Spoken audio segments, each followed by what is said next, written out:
All right, I have Chris Gutierrez back on the show now, who will be facing Felipe Colares next on October the 9th at UFC Vegas 39. Chris, how are you? I'm good, man. I'm good. You're looking lean, man. You're looking nice and fight ready. How has this camp been at Factory X thus far? Camp's been awesome, man.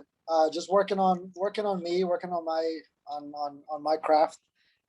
Just trying to get better every day. Yeah, and I mean we're still a little ways out. October 9th is right around the corner, so you still have some things left to fine tune and do. What do the next couple of weeks look like for you before you actually re-enter the octagon? I mean, still, we're still pushing at practice right now because we do got 3 weeks, so it's still a grind either way. It's never like easy, no matter what. It's just certain things you got to taper off on. But as far as the intensity, for right now, it's still 100%. Let's go. Has this camp been any different? Have you brought in any new training partners, or have things been pretty much normal for you from previous camps? It's been normal. We got a couple new guys that are like, not for this camp. They moved out team and all that. They're really good fighters too, and just good people and different looks, and it's amazing. So I've been working with some new guys, and it's still the OGs from the gym as well. So everything's good, man. It's firing on all cylinders. As far as the OGs from the gym go, who have been some of those main partners you've been getting that working with? Like Brandon Royval, Minnie Hunt, Yusuf, we got Markel, Jonathan. It's just a couple more people, Devontae. So just working with all the killers that are there. How's Devontae looking? I know he has a fight around the corner too. Yeah, he fights next week. Like a beast, a sniper. So he's ready too. So I'm excited to watch him and Alex Hernandez. So it's gonna be a good night. What is Devontae like to have around in the gym and as a training partner? He seems like he'd be a fun guy to be around. He is. He's a character for sure. Just goofy. So that's just all it is, man. We're all in there. We're all goofballs, really. And I've interviewed you before, and I've interviewed so many fighters from Factory X, but like, tell me what makes Mark Montoya such a great coach, because everyone that talks about him just raves about how good of a coach he is, how good of a human being he is. Can you kind of elaborate on that a little bit for me? Yeah, like he really cares for you. He cares about not just your success. He cares for your how you conduct yourself, how you carry yourself outside of the cage. And his motto is, if you carry yourself as a champion outside the cage, you'll be a champion inside. And I at first, when I first joined the team, I kept hearing that, and I didn't really get it. Of course, going through all my shit, I was so jumbled up. But when I really started putting things in order, and and just really take going under his wing as far as his mentorship and all that, his leadership, man, is like I said, he's a general for a reason. He can, he really cares about all of us in there. That's the best way I can describe it, is like he doesn't just care about for you to win. He just how are you outside of the gym? How you conduct yourself outside. It all affects everything you do inside. Yeah, very, very well said. Now, as I mentioned to you before we went live, it's been quite a while since we've actually seen you inside the octagon competing. You got to go all the way back to February, where you got that UD win over Andre Ewell. How pleased are you with that performance? Obviously, at this level, a win is a win. I mean, everyone you fight is going to be tough. Are you disappointed, though, that you didn't get him out of there? Or are you happy that you got the UD win? No, I was disappointed in that aspect, that I didn't finish him, but I was happy because I was able to break certain barriers in my mental aspect of the game. And so it allowed me to break those barriers. So it allowed me to grow a little bit more. And so for that, I was happy.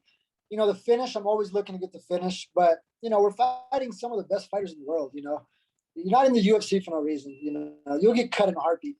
You'll get exposed real soon if you don't belong there.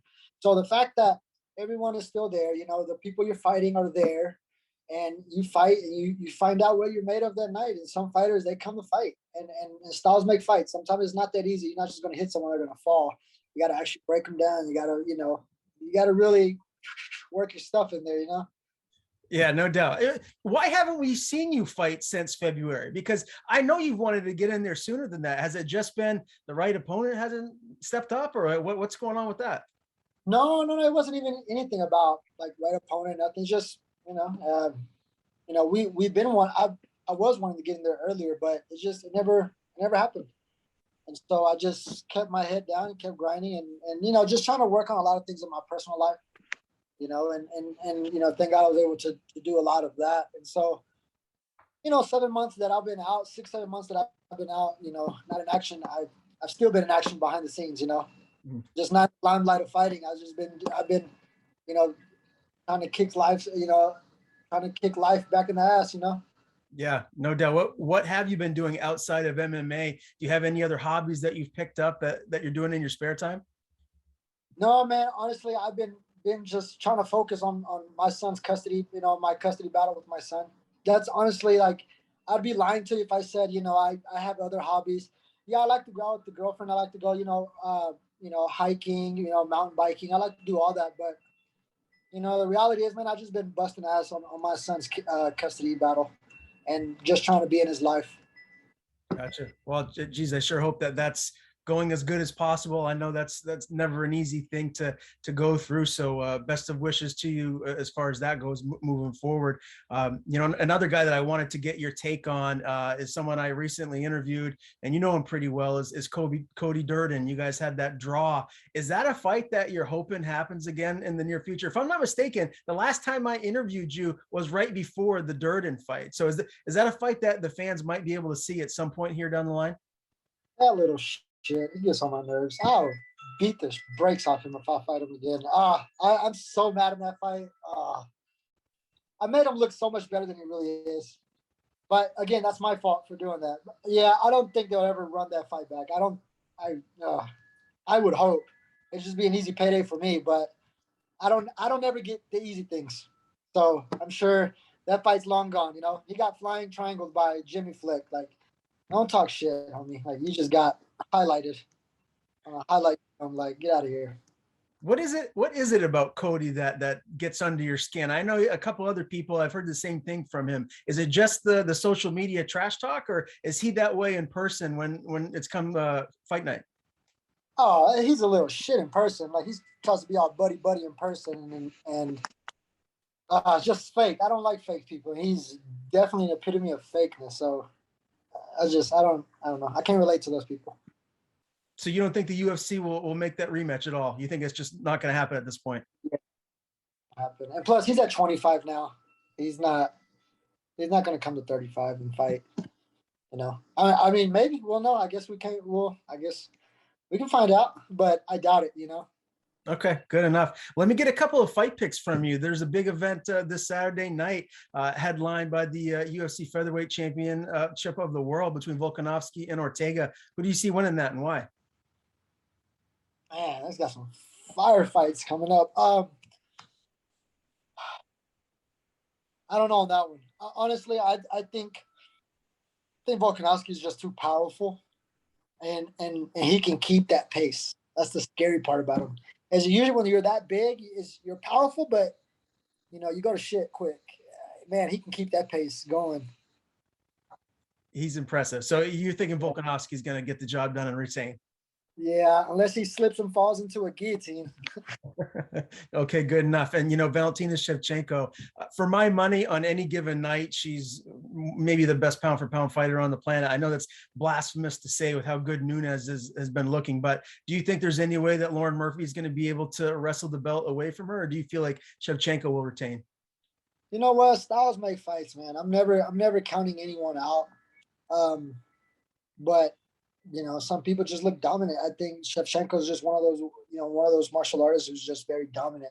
But on any given night, if she's not aware, she can get her belt snatched. So she's got to be on her toes too.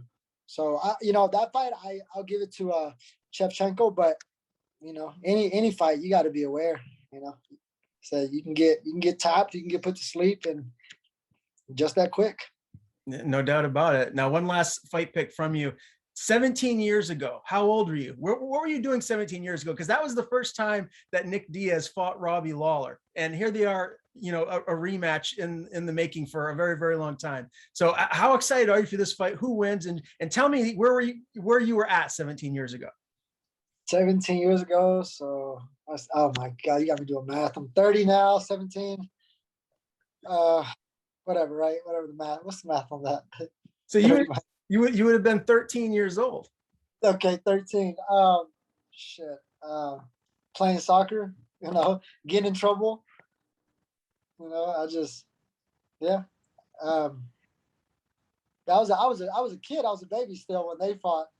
But oh man, I'm excited for who's never excited to watch the Diaz brothers fight, and then Robbie Lawler too, who's so violent, he, like you said, he wants to take people's soul.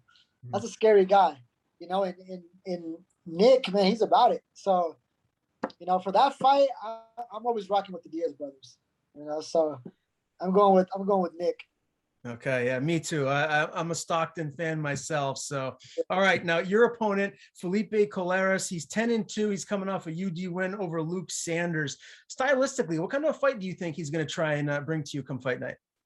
Whatever he wants. I mean, really, it's as blunt and harsh as that is. It's whatever he wants to do, right? And same for me. I'm going to go and try to punch his lights out. He's going to do the same thing. He's going to try to take me down. I'm going to try to do the same thing. So it's just wherever the fight goes, honestly, I'm just, I'm prepared everywhere. If I can punch him one time and he fall and go to sleep, that'd be ideal. But pretty sure he's not, he's going to come to fight.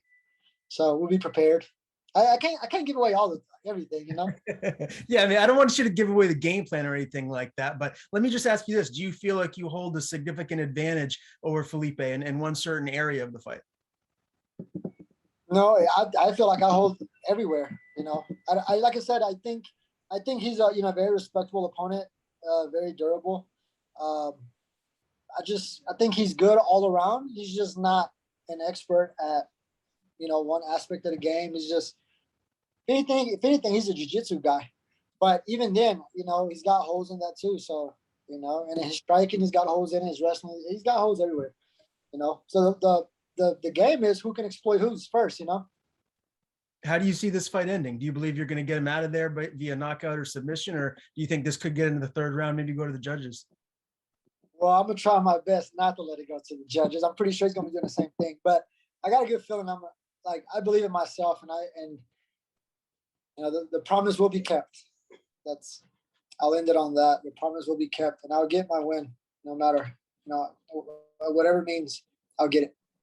If you get this win, there's a couple of back-to-back nice victories for yourself.